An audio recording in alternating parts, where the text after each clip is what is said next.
con Niccolò siempre fuera está del todo furioso y maldice abiertamente el día en que aceptó como marido a ese calavera al que tanto gustaba andar siempre por ahí, mandona Marieta. Es siempre Biagio el que informa, reniega de Dios y le parece haber tirado su propia carne y su sustancia, es decir, al dote. Al mismo tiempo, palabras mayores, no solamente reniega de Dios ante quien se ha casado con Niccolò, sino que dice abiertamente que ese tarambana la descuida y todavía no ha aportado por entero la dote pactada. Acerca de la primera imputación muy poco podía hacer él. Mientras estuviese lejos, para la segunda podía arreglar aquel asunto pendiente y así calmar por lo menos en parte las iras de Marieta. También Biagio lo exhorta sabiamente en este sentido. Por vuestra fe ordenad que tenga su dote como la tienen sus iguales, de lo contrario no tendrá paciencia. Además de pedir a Biagio que haga el papel de pacificador, Nicolás intenta tranquilizar a Marieta con alguna frase ingeniosa o algún chiste, acaso tomándole el pelo por sus arrebatos de rabia. Lo dice la propia Marieta en la única carta muy hermosa. De ella nos ha quedado, vos os mofáis de mí, pero no tenéis razón, vos que sabéis que alegre me siento cuando aquí no estáis. De esta carta emerge el retrato de una joven mujer afectuosa y enamorada, preocupada sinceramente por los peligrosos que acechan a su Niccolò lejano. También encuentra la manera de decirle, describiendo al hijo varón recién nacido, que lo considera hermoso. Por ahora el niño está bien, pero parece a vos, es blanco como la nieve, pero tiene una cabeza que parece de terciopelo negro y es velludo como vos. Y dado que se os parece, lo encuentro hermoso y es tan avispado que parecería que hubiese estado un año en el mundo. Y abrió los ojos antes de nacer y metió barullo en toda la casa. Querría recibir más cartas de Niccolò desde que ha partido hacia Roma y ya ha transcurrido un mes. Solo ha recibido 3. No son luego tan escasas. También Niccolò desea tener cartas de Marieta y teme que su silencio se deba al enfado como un año atrás. No os asombréis, lo tranquiliza Marieta. Si no os he escrito porque no he podido hacerlo, ya que he tenido fiebre hasta ahora. Es una lástima que no hayan quedado más cartas de Marieta. Nos habríamos permitido darle un rostro más preciso y describir que tal vez no era tan solo una buena ama de casa y una buena madre, como han dicho los biógrafos de Maquiavelo. No fue para él un gran amor y menos un gran amor, pero fue una compañera importante. Nada sometida ni complaciente, declaraba abiertamente sus razones y no se conformaba con las frases ocurrentes que aquel bergante le propinaba para salir del paso. Con un poco de fantasía podemos imaginarnos una recilla entre ambos, con Marieta plantada, los brazos en jarras, y Niccolò bajando la mirada y mascullando excusas. El deseo de Marieta y de los amigos del grupo, es decir, gozar un poco más largamente de la compañía de Nicolás, chocaba con las necesidades de su función de secretario. Apenas 2 semanas después de su regreso de Francia, lo tenemos en Pistoia, ciudad sometida de dominio florentino. La vieja hostilidad entre las poderosas familias de los Panciatichi y los Cancellieri había ya degenerado en guerra civil con muertes, incendios y saqueos. Había que poner paz a toda costa y sobre todo evitar que el fuego se propagase con la intervención de fuerzas extranjeras. Aunque de breve duración, como breves fueron sus otras 2 misiones en julio y en octubre del mismo año. La visita a Pistoia dio a Maquiavelo ocasión para reflexionar sobre las causas y consecuencias de las luchas entre facciones. Se dio cuenta de que poco sensato era el principio aceptado desde hace tiempo inmemorable por los gobiernos florentinos, de que la manera más eficaz de mantener sometida a Pistoia consistiese en incitar la pugna entre las facciones para presentarse después en calidad de árbitro. En realidad, la lucha entre las facciones implicaba el riesgo de que el corazón del dominio florentino entrase llamado por alguna de las partes implicadas un príncipe o un condottiero enemigo.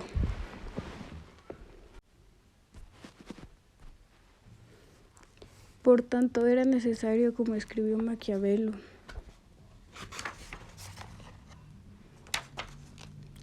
lo en informar redactado para los señores hacer todo lo posible por prohibir, apagar y anular ambas partes enfrentadas.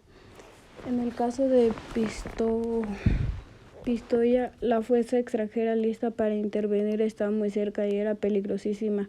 Se trataba de aquel César Borgia, también llamado Duque Valentino, que ya había conquistado Rimini, Pesaro, Imola, Faenza y Forlì, y fomentando la rebelión de Arezzo y de la comarca del Valle de Chiana.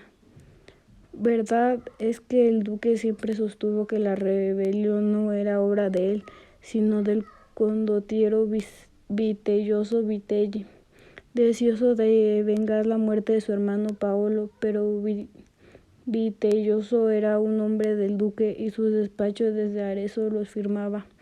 Desde el campo pontificio, como si obrase en nombre y por cuenta del Papa y de su capitán e hijo César Borgia. Si a esto añadimos que el 3 de septiembre de 1501 las largas manos del duque habían atrapado Piombino y en junio del año siguiente había de llegar también a Urbino, es fácil comprender que Florencia estaba bajo la amenaza de un peligro mortal. Rodeada por un enemigo poderoso, astuto y sin escrúpulos, sosteniendo por el Papa y por el rey de Francia, que por encima de cualquier otra cosa quería poner fin al gobierno republicano de Florencia.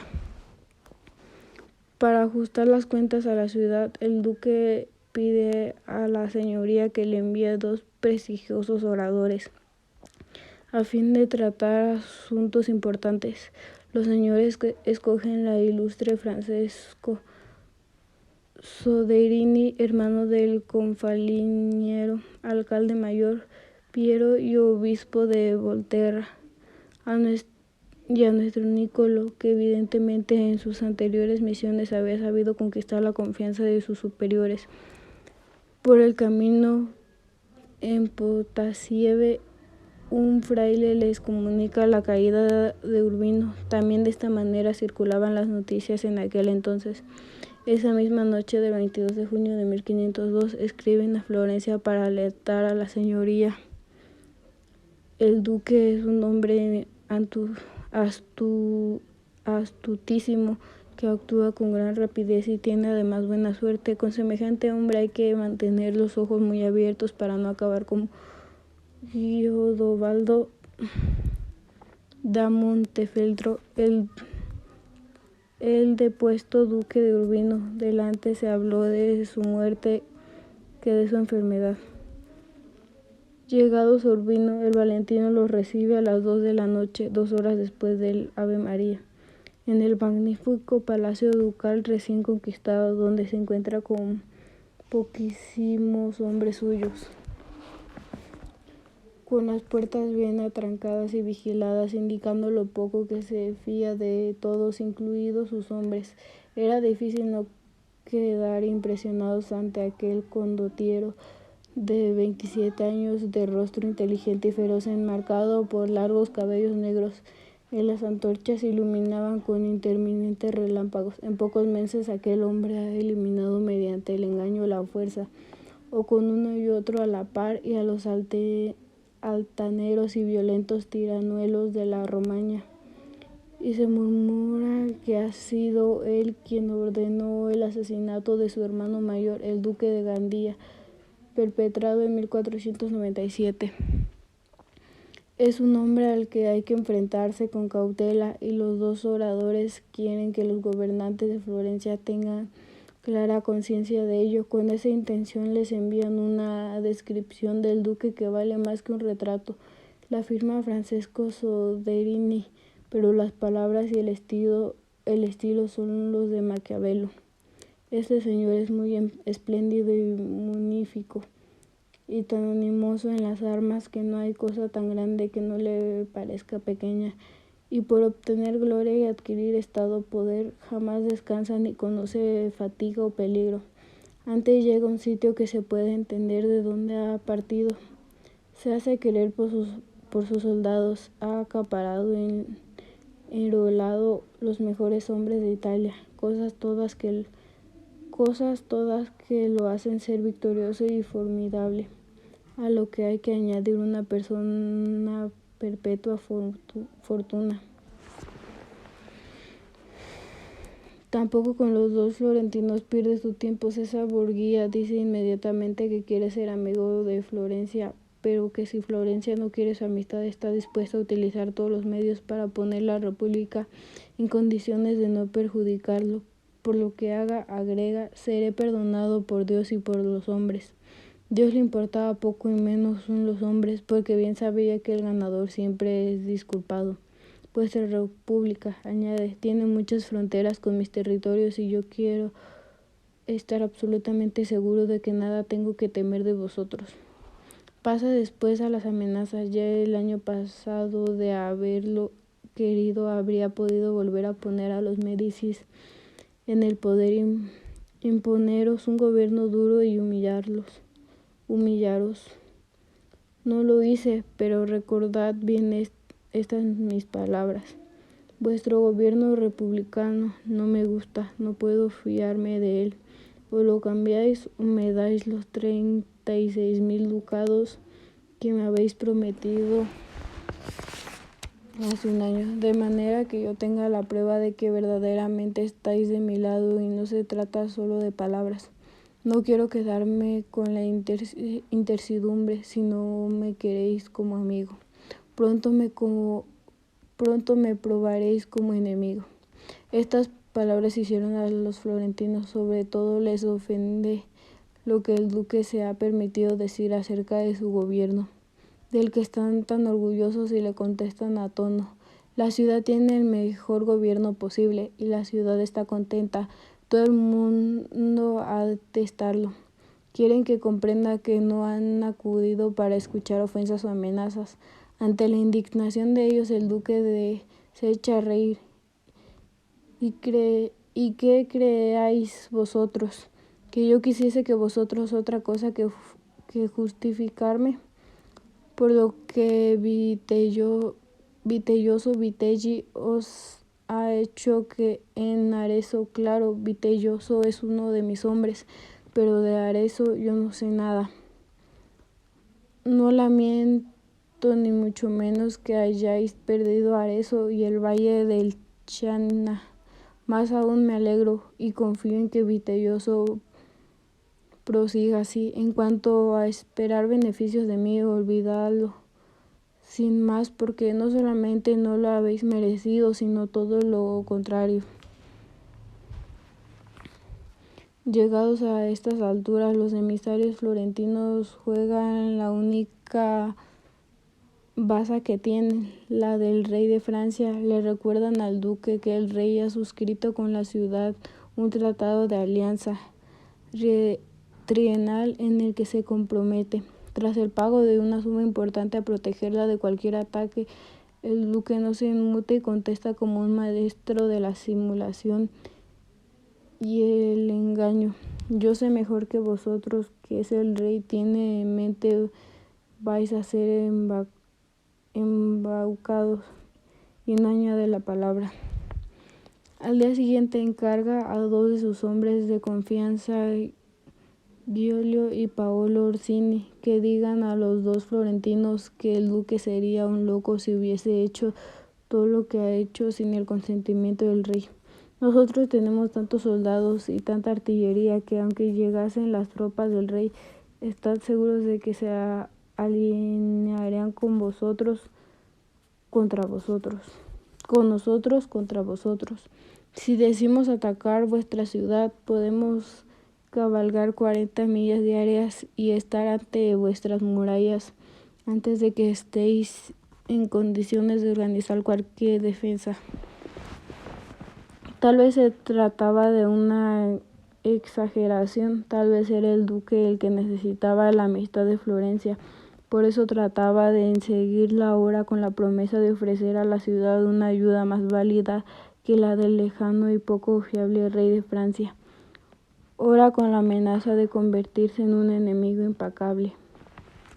Maquiavelo y Soderini sabían muy bien que del rey de Francia no había que fiarse demasiado, que tanto el Valentino estaba cerca y podía encontrar por lo menos 16,000 hombres bien disciplinados y bien armados. No podían hacer otra cosa que ir a Florencia cuanto antes para que la señoría les dijese que había de contestarle al duque. Lo hizo como era justo. Maquiavelo, más apto que el obispo Soderini para cabalgar a rienda suelta, seguramente habrá hecho volar al caballo y mientras galopaba hacia Florencia habrá oído muchas veces resonar la carcajada burlona del duque, aún más amenazadora que sus terribles palabras. La señoría florentina no tenía el menor deseo de trabar una alianza como el Valentino. Le tocó al pobre Soderini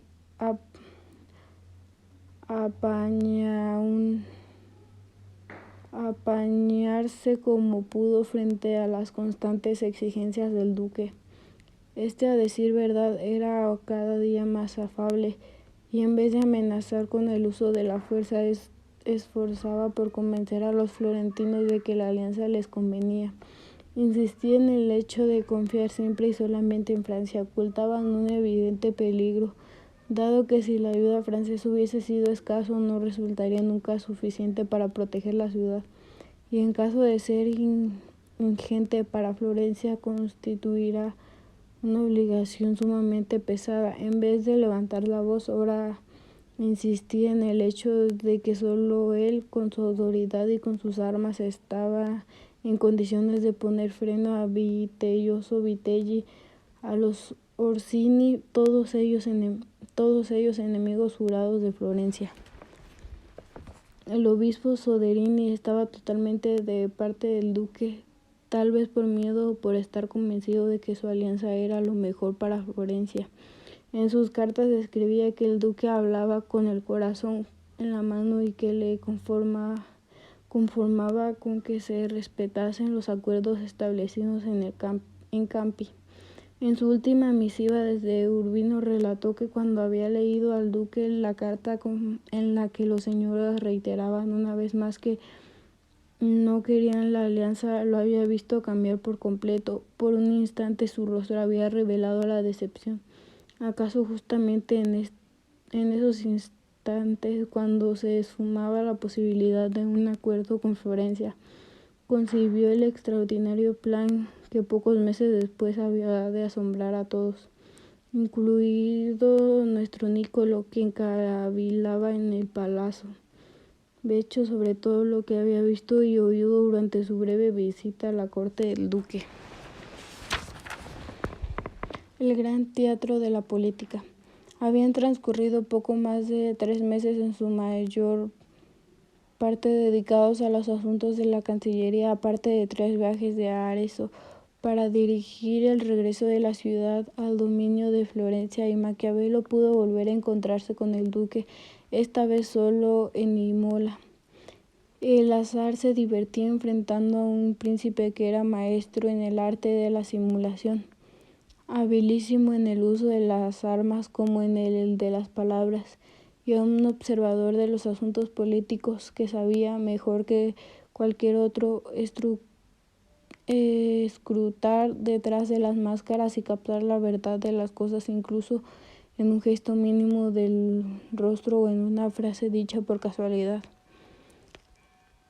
La que enseficaron el duque y Maquiavelo antes en Imola, después en Cesena y a continuación a lo largo de la marcha que llevó a Valentino hasta las proximidades de Siena. Fue una contienda apasionante que duró hasta el 20 de enero de 1503. Cuando Maquiavelo cedió a Jacopo Salviati el encargo de seguir los movimientos del duque. Vale la pena seguir dichos movimientos, tal como los describe Maquiavelo en unas cartas que en Florencia esperaban la admiración de todo el mundo. Cuando llegó ante el duque el 7 de octubre de 1502, aún vestido con sus ropas de jinete, y el Valentino lo recibió amorosamente y le habló largo rato para darle a entender que no había cosa en el mundo que él más desease que la amistad con Florencia. Maquiavelo se encontró ante un duque muy distinto del que lo había recibido junto con Soderini pocos meses antes de... En Urbana no, nada de amenaza, solo palabras llenas de respeto y admiración por Florencia. El cambio de actitud se debía al hecho perfectamente conocido por Maquiavelo de que el duque necesitaba ahora mucho más la amistad de Florencia, aunque en su mente ya incubaba un plan para salir del trance por sí solo. Los problemas del duque eran los mismos condotieros y tiranuelos de quienes se había valido para construir su dominio en la Romaña, además de otros que temían acabar como Guiobaldo da Montefeltro, conscientes de que ayudando al duque estaban cavando su propia fosa. Paolo y Giambattista Orsini, Vitelloso Vitelli, Oliverotto, Eufreducci da Fermo, Giampaolo Baglioni, Ottaviano Fregoso, en representación del derrocado duque de Urbino, y Antonio de Fenafro, en el lugar de Pandolfo Petrucci de Siena, se reunieron el 8 y el 9 de octubre en el castillo de Magione, junto al lago Tasimeno. La finalidad de la reunión era idear un plan en común contra el Valentino. Pocos días antes, el 15 de octubre, la fortaleza de Urbino se había rebelado contra el duque, invocando según algunos el nombre de Venecia y según otros los nombres de Vitelli y de los Orsini. Por tanto, el estado del duque está a punto de deshacerse. Sin embargo, a Maquiavelo no le muestra un rostro resignado o atemorizado, ni mucho menos exhibe en cambio una gran seguridad. Quiere dar la sensación de estar perfectamente en condiciones de controlar la situación.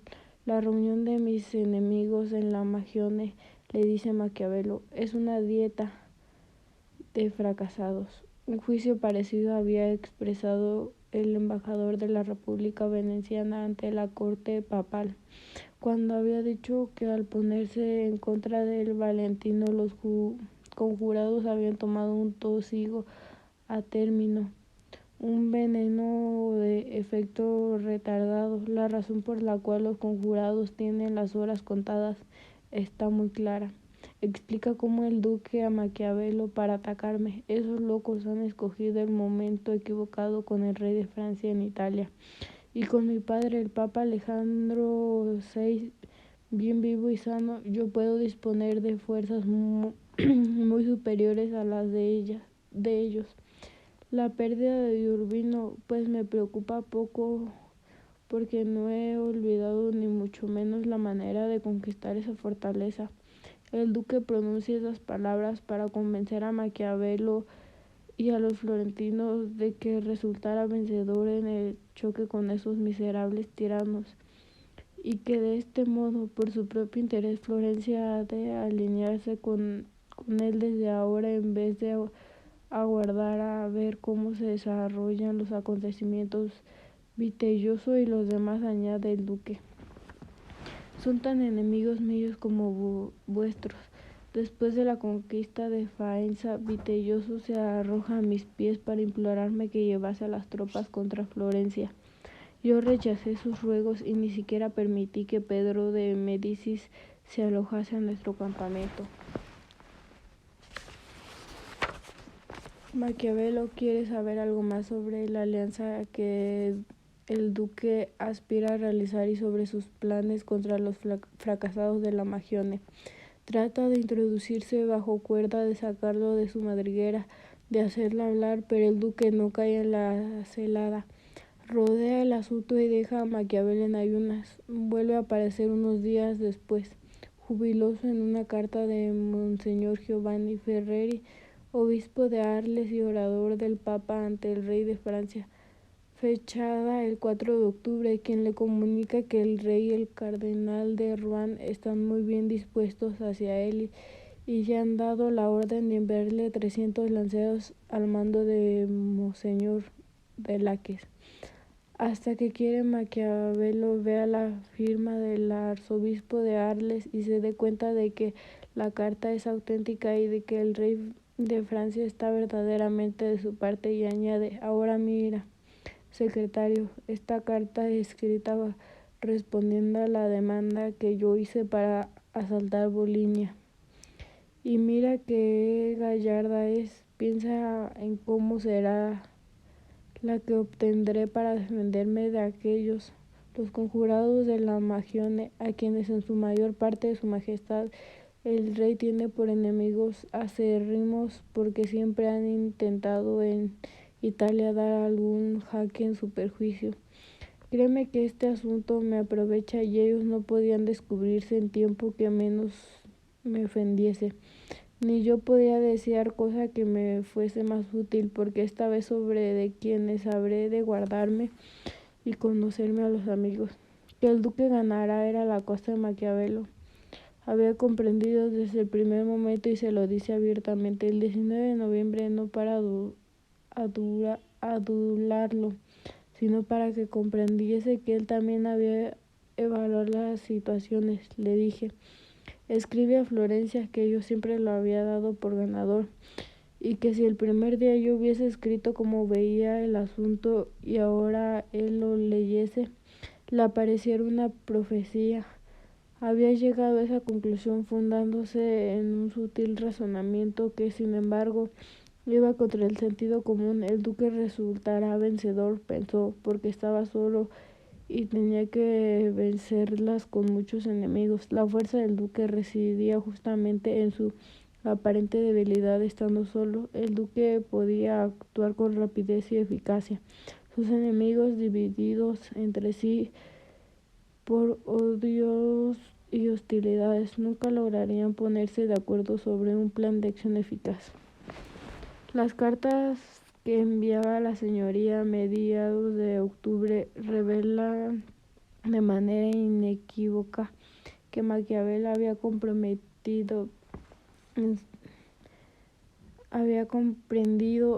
enseguida dos cosas: que el duque desembarazaría de sus enemigos y que hubiera sido de interés a la República aliarse con él. Este señor escribe a los señores florentinos el 13 de octubre desde Imola. Es glorioso, afortunadísimo y está acostumbrado a vencer. Respecto a unos respecto a un año atrás, cuando en Cagli la República estableció con el Valentino un contrato de condota, servicio como mercenario, el duque ha extendido sus dominios y sus fuerzas. En tanto que Florencia se ha debilitado, confirmar el acuerdo sería por tanto más ventajoso para vosotros que para él. Pero en Florencia opinan de distinta manera, prefieren quedarse a la expectativa, confiando en que el duque y sus enemigos se devoren recíprocamente.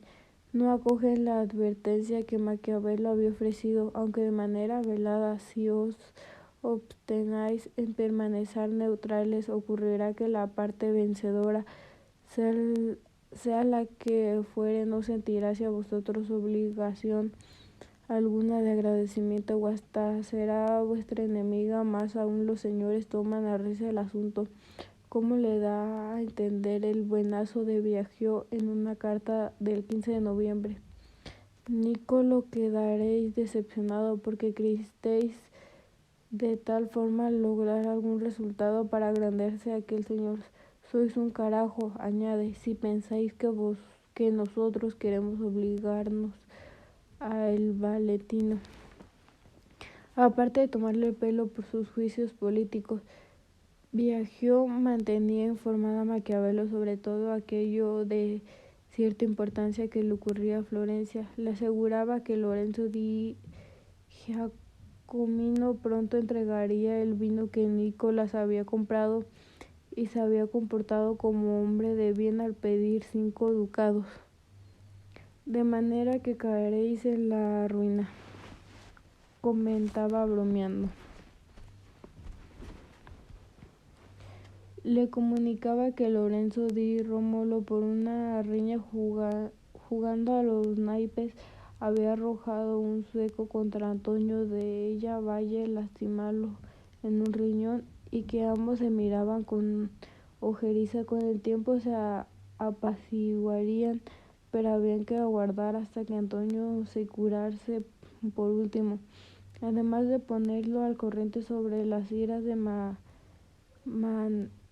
Manetta. Le aseguraba que el nuevo traje largo y de cuello ceñido, el uchetone, que probablemente había de servirle para hacer buen papel ante el duque, estaba preparado en nuestra ausencia. Dice Biagio: hice que tomasen las medidas a mí, espero que hoy siente bien, que de lo contrario rascaos el culo. Un verdadero amigo. Con el mismo tono, mejor dicho, enviándolo a freír espárragos por sus constantes pedidos, Biagio le comunica la noticia de que en Florencia no hay ni un ejemplar de las vidas paralelas de Plutarco, que Nicolás quería que le enviasen a Imola. Había que escribir a Venecia y guardar, porque quería tener Maquiavelo aquella obra entre sus manos. Es cosa hasta demasiado clara. En su obra maestra, Plutarco describe y compara a los grandes capitanes, los legisladores y los príncipes griegos y romanos en aquellas historias antiguas. Nicolás quiere buscar ejemplos o episodios que le permitan comprender mejor al enigmático príncipe que tiene ante sus ojos todos los días y de quien estudia con atención y pasión cada gesto y cada palabra. En resumidas cuentas, espera encontrar entre las grandes de la antigüedad algo que lo ayude a descifrar ese rostro inescrutable. Más de una vez Maquiavelo confiesa la dificultad suya y de todos de entender las intenciones del duque. Vuestra señoría han de darse cuenta, escribe el 13 de noviembre, de que aquí hemos de vernosla con un príncipe que se gobierna por su propia cuenta, y que en consecuencia es sumamente difícil tener indicios seguros sobre el que se propone hacer. El 26 de diciembre, cuando ya su misión se dirige a su término, lo dice aún más abiertamente, tal como ya lo escribí muchas veces a vuestras señorías: este señor es reservadísimo, y no creo que lo ha de hacer lo que sepa otra persona que él. Y sus primeros secretarios me han asegurado reiteradas veces que jamás comunica cosa alguna sino cuando la comete, y la comete cuando la necesidad aprieta y sobre la marcha, y no da de otra manera. Pero el 26 de diciembre el duque destapa sus cartas y lo hace de manera espectacular como gran director de escena de la política. Por la mañana hace que encuentren en la plaza de Seseña el cadáver de su hombre de mayor confianza, Ramiro de Lorca, partido en 2 trozos. Junto al cuerpo ha hecho dejar una cuña de madera y un cuchillo ensangrentado. La cuña era una herramienta utilizada por los matarrifes para descuartizar las reses, probablemente la misma suerte que le había tocado a Ramiro. Con ese gesto el duque había propuesto castigar a su hombre de confianza por algún grave abuso respecto a su persona. Al mismo tiempo quería tranquilizar a sus súbditos, que habían empezado a verlo con malos ojos a causa de la severidad de su gobierno. Sin embargo, para Maquiavelo la macabra escena tiene un significado más general. Esta mañana Messer Ramiro ha sido encontrado en 2 pedazos en medio de la plaza donde todavía se encuentra, y todo esto el pueblo lo ha podido ver. No se sabe bien la razón de su muerte, salvo así Plugo al príncipe. Se demuestra saber hacer y deshacer a los hombres según su voluntad y según los méritos de ellos. Aquel gesto también era, pero Maquiavelo no podía saberlo, una generosa concesión del duque a sus enemigos, especialmente a Paolo Orsini, que había asignado toda la responsabilidad por la rebelión de Urbino a las costumbres crueles de Ramiro. Igualmente conciliador había sido el gesto realizado por el duque pocos días antes de despechar a casi todas las tropas francesas, una decisión que, según escribe Maquiavelo, ha puesto el cerebro patas arriba a todo el mundo. En eso residía la grandeza del duque, precisamente mientras establecía acuerdos con los cabecillas rebeldes, especialmente con los Vitelli y los Orsini. Les preparaba una trampa mortal, abandonando en la plaza de Cesana el cuerpo descuartizado de Ramiro. El duque, a la cabeza de sus tropas, se dirige a Senigallia, donde lo aguardaban para entregarle la ciudad Vitellozzo Vitelli, Paolo Orsini, el duque de Gravina y Oliverotto da Fermo. Pero que hay que ceder la palabra a Maquiavelo, que nos ha dejado un relato eficacísimo de la palabra del diabólico duque en su descripción del modo que tuvo el duque Valentino para matar a Vitellozzo, Oliverotto da Termo, el señor Paolo y el duque Gravina Orsina en Senigallia.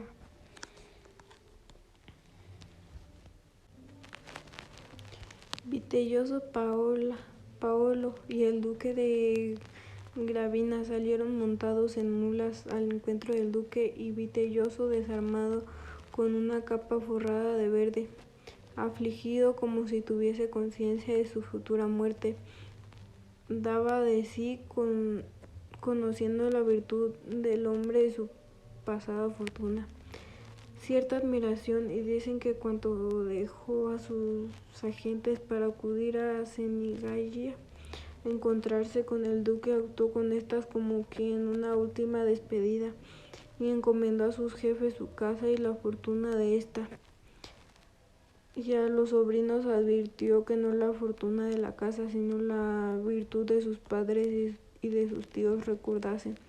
Una vez llegados pues esos 3 delante del duque, y habiéndolo humanamente saludó, fueron por él acogidos con buen rostro, y enseguida aquellos a quienes había encomendado vigilarlos fueron situados en el medio. La noche del 31 de diciembre de 1502, el duque hizo estrangular el Vitellozzo y Oliverotto de Fermo. Igual suerte tocó el 18 de enero de Castel della Pieve al duque de Gravina Orsini y a Paolo Orsini. El veneno de acción retardada que había tomado en la infausta reunión de la Magione había surtido su efecto en la infausta reunión de Magione. El duque meditaba librarse de aquellos tiranos, ya que desde los tiempos de la reunión de Urbino con Maquiavelo y Francesco Soderini, por esa razón buscaba la amistad de Florencia, y se disgustó cuando Soderini le dijo que la República no estaba dispuesta a ayudarlo. Eso es lo que quise decirle a Monseñor de Volterra, Francesco Soderini, cuando vino a Urbino, pero nunca confié en el secreto, de manera que, habiéndome ahora venido la ocasión, supe muy bien utilizarla, y he hecho un grandísimo favor y servido a vuestras señorías.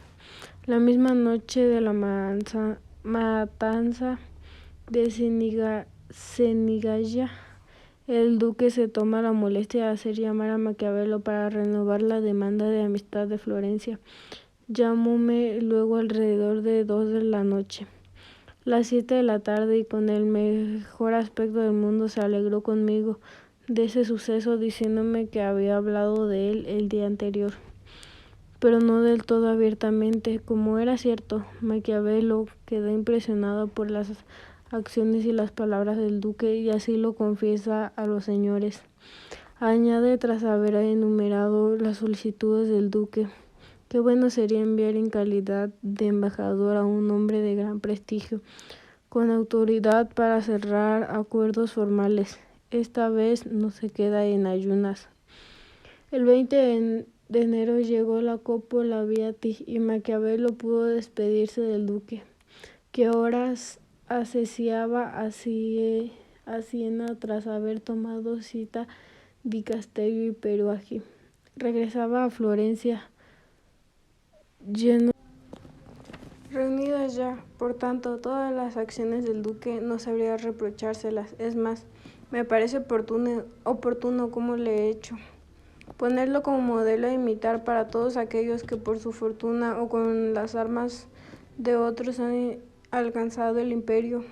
Por él, teniendo grande el ánimo y elevadas intenciones, no podía obrar de otra manera. Por tanto, quien considera necesaria en su nuevo principado protegerse de los enemigos y ganar amigos, vencer la fuerza o por el fraude, hacer amar y temer por los pueblos, seguir y reverenciar por los soldados, eliminar a los que pueden o deben ofender, renovar con nuevas modalidades y órdenes antiguos, ser severo y agradecido, magnánimo y liberal, mantener la amistad de reyes y príncipes de manera que hayan de beneficiarte con gracia o atacar con respeto. No puede hallar más claros ejemplos que las acciones de él.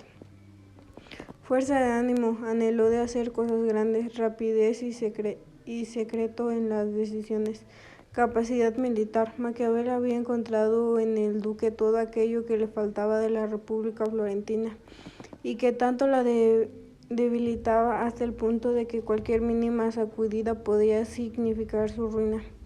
Era necesario que los gobernantes de Florencia lo entendiesen. Ni bien se apeó del caballo, el 25 de enero de 1503, ya puso manos a la obra. La historia enseña al que quiera aprender. Con la ayuda del rey de Francia y de la suerte, y con mucho dinero, Florencia se había salvado del Valentino. Sin embargo, el problema de su debilidad y política militar seguía sin resolverse, con gran peligro para la libertad de la ciudad. Después de la rebelión de Arezzo, cuando había sentido en la nuca el aliento del duque, los florentinos habían aprobado una importante reforma institucional que ponía remedio a uno de los más serios defectos de su constitución, es decir, la falta de continuidad y competencia en el gobierno de la ciudad, sobre todo en la política exterior. Los cargos más altos de la República se elegían por sorteo y los ciudadanos elegidos ocupaban el cargo durante los lapsos muy breves. Por consiguiente, a menudo ocurría que en dichos cargos había hombres nada adecuados para tratar los difíciles y peligrosos problemas de la política interior y exterior. Cuando empezaban luego a ganar cierta práctica, tenían que dejar el palacio, y los nuevos elegidos volvían a empezar a partir de cero. Para anular este defecto, el 10 de diciembre de 1502, los florentinos crearon la institución de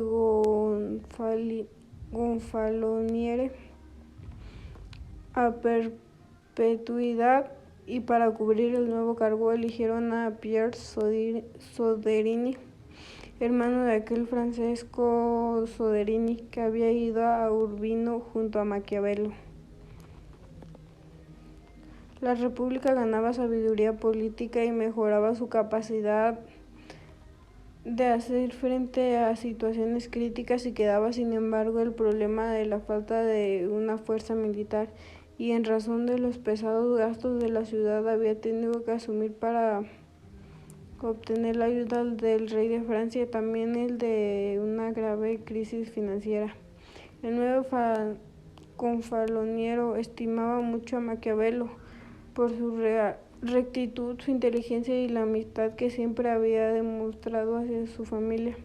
Mientras estaba en Imola despachando con el duque, Soderini le escribe el 14 de noviembre de 1502 sin medias tintas que hemos encontrado la ciudad muy desordenada en asuntos de dinero, de asignaciones y de muchas cosas más, y esperamos emprender pronto algo al respecto para poder ser útil a nosotros mismos y a los demás, ya que hasta ahora ha sido lo contrario. Hace falta dinero y para conseguirlo es necesario convencer al Consejo Mayor, el máximo órgano legislativo de la República, a fin que ésta establezca nuevos impuestos. A tal efecto, nuestro Nicolo escribe el proemio del discurso que el confaloniero habría tenido que pronunciar ante los ciudadanos. El texto tiene un título en sordina, más propio de una nota reservada de una composición literaria. Algunas palabras que decir acerca de la disposición del dinero. Luego de haber hecho un breve proemio y una disculpa, en realidad Maquiavelo incluye todo lo que ha aprendido en Francia y en sus misiones ante el duque. Se trata de un escrito lleno de pasión y de lucidez, admirable por la sutileza del análisis político, por la fuerza de persuasión y por el amor a la libertad que impregna cada línea. Es merecedor de ser leído con atención, empezando por las primeras palabras. Todas las ciudades, cualquiera que haya sido su forma de gobierno, escribe Maquiavelo, han tenido como defensa las fuerzas mezcladas con la prudencia.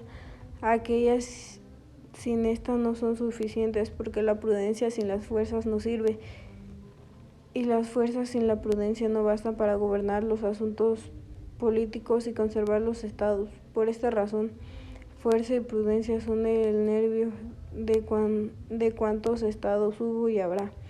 Y quien ha estudiado los cambios y las ruinas de los reinos y las repúblicas a lo largo de la historia sabe han sido causados por la falta de armas o por la falta de sensatez. Con la institución de gonfalonierato, Florencia se ha asegurado un poco más de sensatez. Ahora hemos de encargarnos de la fuerza militar y para ello hacen falta nuevos impuestos. Era un razonamiento impecable, pero Maquiavelo bien sabía que los ávaros y poco sensatos florentinos dirían que para protegerlos ya estaba el rey de Francia y que el peligro del Valentino se había alejado, de modo que no había la menor necesidad de desembolsar más dinero. Semejante opinión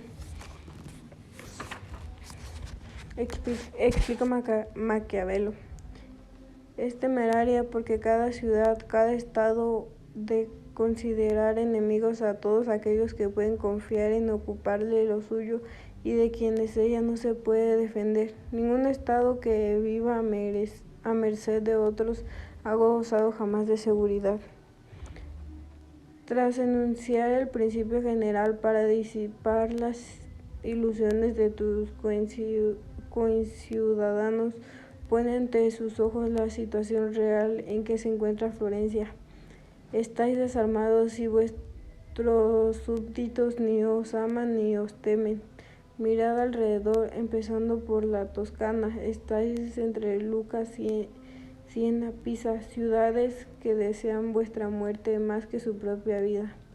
Mirad después a Italia. Veréis que toda ella orbita alrededor del rey de Francia, de Venecia, del Papa y del Valentino. En cuanto al rey, deberáis haber comprendido que solo podéis contar con su protección si os hacéis respetar y si estáis en condiciones de no dejaros avasallar por otros en Italia. Los venecianos son nuestros enemigos de siempre y todavía han de recaudar de nosotros 180.000 ducados. Mejor gastarlos en combatir contra ellos y no dárselos para que los utilicen en guerra contra nosotros. En cuanto al Papaya y al Valentino, todo el mundo sabe que quieren vuestros territorios. Recordad además que el Valentino no se ha establecido todavía ningún acuerdo y que se establezca en el futuro. Deberáis saber que mientras entre los particulares las leyes, los pactos y los contratos hacen cumplir las promesas, entre los príncipes solo las hacen cumplir las armas y vosotros no las tenéis. No penséis que podréis contar siempre con la espalda del rey de Francia, porque podréis no tener el tiempo necesario para defenderlos. Estas últimas palabras eran las mismas que le habían dicho los emisarios del duque cuando se encontraron en Imola. Ahora él repetía entre los florentinos para convencerlos de que era necesario otorgarse un auténtico ejército. Maquiavelo es un maestro en el arte de la retórica, conoce a los clásicos y sabe muy bien que más que razonamiento lo que vale es un ejemplo, una historia, un relato. Prepara una historia magistral que seguramente había de llegar a los corazones de los ciudadanos reunidos con el Consejo Grande. Recurre a memoria de la caída de Constantinopla en manos de los turcos que se había producido en 1453. Cuenta Maquiavelo que el emperador convocó a los ciudadanos a fin de pedirles dinero y ayuda para hacer frente al terrible enemigo que se acercaba.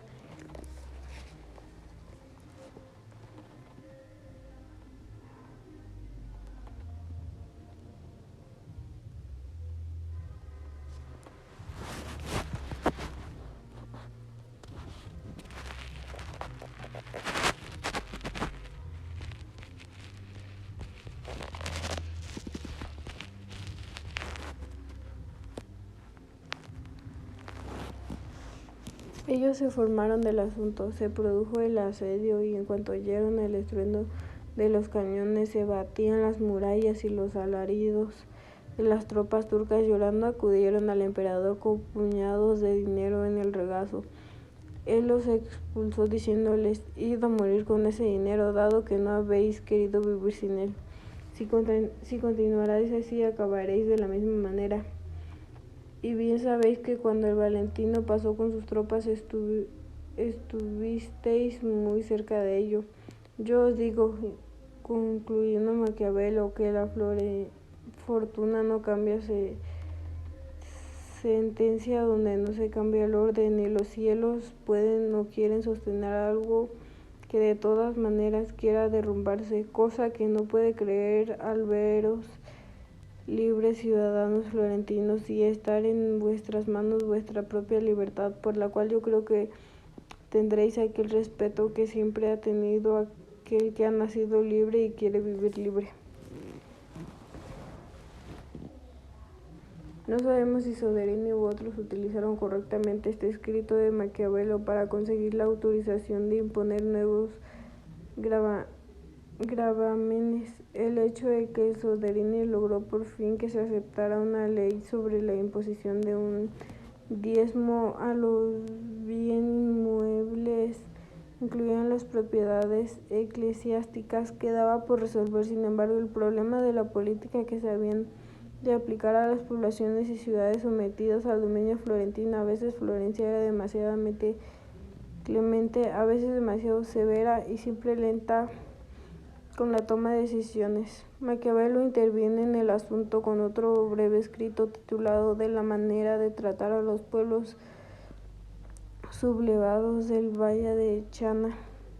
Redacta entre julio y agosto de 1503, tal como ya lo había hecho en el discurso para conseguir una recaudación de dinero, y su escrito estila el fruto de sus reflexiones sobre lo que ha tocado con su propia mano.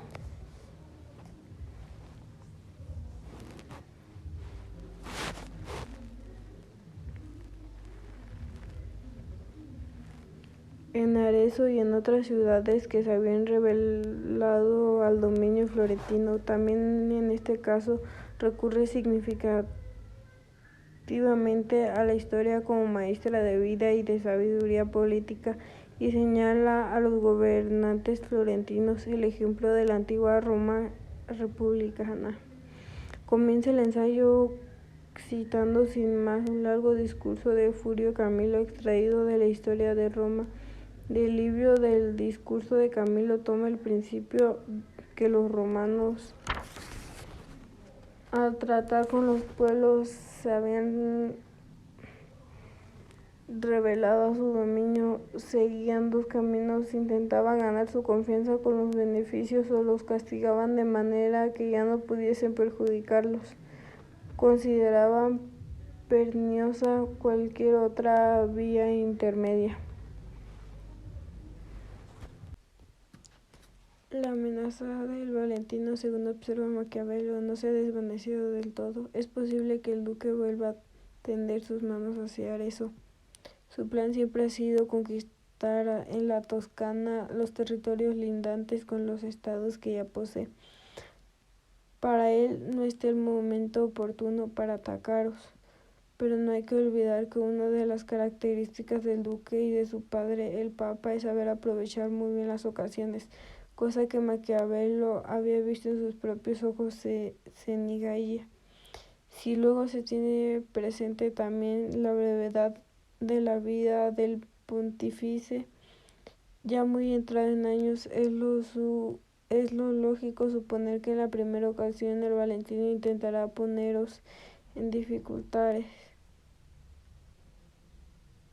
Escribí estas palabras para exhortar a los florentinos a no bajar la guardia y a dedicarse seriamente al problema de la seguridad del dominio. Sin proponérselo, también había hecho una profecía. El 18 de agosto de 1503, el Papa Alejandro VI moría de un ataque de fiebre terciana.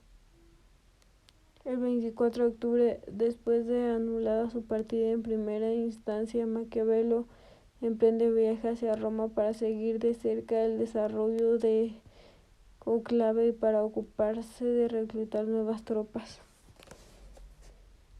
Tendría así la posibilidad de observar las complejas maniobras diplomáticas que proliferan alrededor de la elección del nuevo pontífice, y sobre todo verían el final de ese duque que tanto lo habían llenado de admiración. Encontró al Valentino lozano y lleno de esperanzas de hacer grandes cosas, pese a las dificultades en que se encontraba a causa de la pérdida de muchas ciudades importantes de su estado. Los Vitelli habían reconquistado Città di Castello. Giampolo Baglioni estaba nuevamente en Perugia.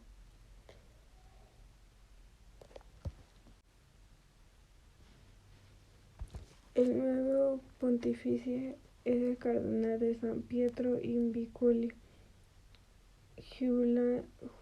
Giuliano della Rovere, el nombre de Julio II. Maquiavelo es uno de los primeros en enterarse, por boca de un servidor del propio della Rovere. La noche del 31 al 1 de noviembre, inmediatamente escribe en plena noche a Florencia.